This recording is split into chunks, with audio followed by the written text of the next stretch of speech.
for a long time, but it took this madman to pull the trigger and get the van. We're two best friends. We've known each other since freshman year of college. We were dumped into the same room together, and we became travel buddies, and we started playing music together, and now we have this sort of shared dream of traveling the world. Literally traveling, hopefully, around the world. Around the world, baby. He lived in Florida, I lived in Boston. We have done a few travels together. We did a road trip. Road trip cross country. We went to Europe. We got a train pass. We just bumped around Europe for a while. Yeah. And then I don't know, we've done other stuff, rafting and canoe trips. Horseback trips. It's so funny. Yeah. We lost our horses.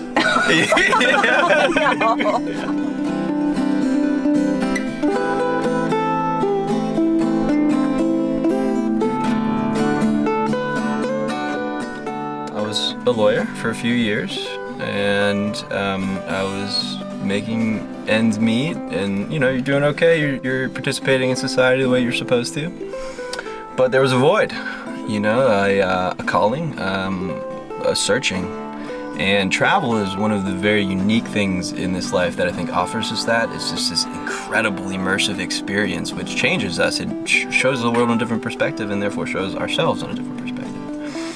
So, you know, we'd always been dreaming about this. I really, you know, I was running on faith. I had no idea what it was going to look like. And then, you know, he got the van. He did it. And it kind of, I mean, it set the stage. He came, drove it down to Florida, started building.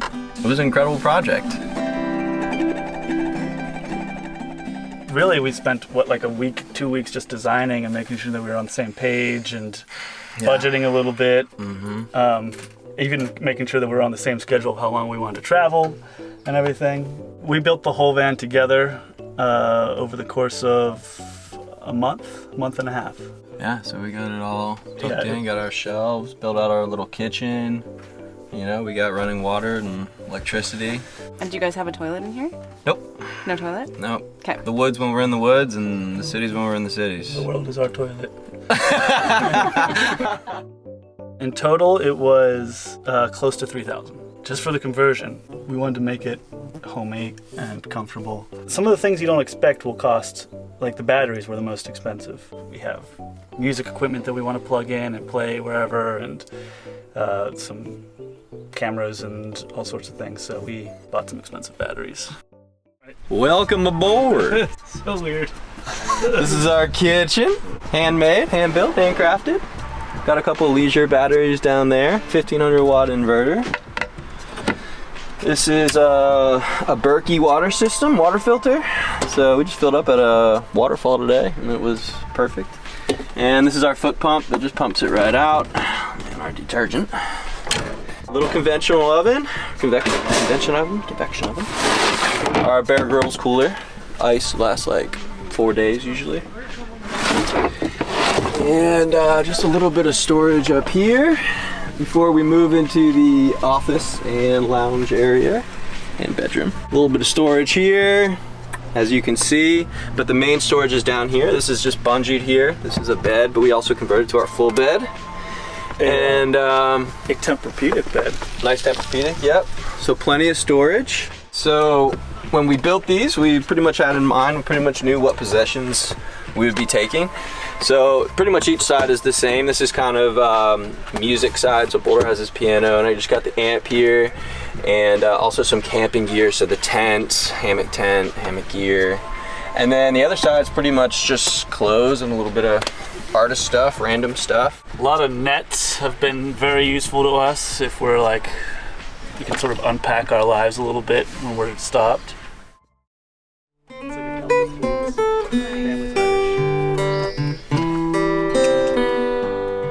5 years is kind of like the set aside. It's the max gap where we're just like, okay, well, this is the kind of a time where travel can be a priority, where gathering experiences and seeing the world and potentially traveling around the entire globe, which is a very unique experience that we could ever have in this lifetime. Essentially, we knocked out around the continental US and Canada. After that, we'll take a little break, but then potential either South America, travel all the way down south to Argentina, and then hop a carrier there to either, I don't know, Antarctica, we can go wherever we go from there, or we can also talk about going from Alaska to Russia. And even if it's little segments of, backpacking or whatever, if we can't take the van to a certain spot. We still have a little bit of research to do to figure out where, like, we'll put the van in the boat and when it's all happening. Yeah. But this was all just in our heads at one point, and it happened, so there's a feeling like that. You're capable of, like, taking something out of your head and putting it into the real world. I studied music in school, and I always wanted to find a career in it for a long time. I've had a lot of odd jobs, mostly in education, but I've never really given myself the opportunity to just pursue the thing, the calling or whatever. So I left Boston, moved out, gave my lease to somebody else, and moved into a van. Are there any challenges to traveling as two friends? It's very peaceful. Like, if an argument would be us having a philosophical debate, Not even that. We did get in arguments over, like, the car movement of the car. But it's like, even if there's like little things, it comes up, but I think when you have the awareness, to be, okay, well, I have emotions, I'm going through this thing, and I have to have compassion for the person, and it's finding that balance, and then I think because we both have that perspective, I think it's very harmonious. And we do have a little different schedules, which is nice. I love the mornings. Yeah, nice and quiet. I'm a night owl. We have a little cave that I like to set up where, like, the panels in the middle, they're like just IKEA bed panels, fit perfectly. And so, like, there's the top bed, which is like king size or queen size or whatever, full size. And then underneath there's like this really skinny one. I put my mattress down. It's like you crawl into a little space and it's dark. And like, You sleep under there? yeah, it's really cool. I like it. Just acting out 5-year-old fantasies. Yeah. I guess there is something about getting to see the natural world and be in it and breathe with it. You can literally feel the air change as soon as you get outside of any city, and it feels like you're actually, like, communing with the planet, which, living in a city every day, all I thought was, I am making garbage and eating garbage and participating in, like, sort of these man-made matrix. Yes. And it's just really, really wonderful to see unexpected life, everywhere. It's the most rewarding environment to live in. If you really take the time and if you look around, in every square inch of this universe, something's happening.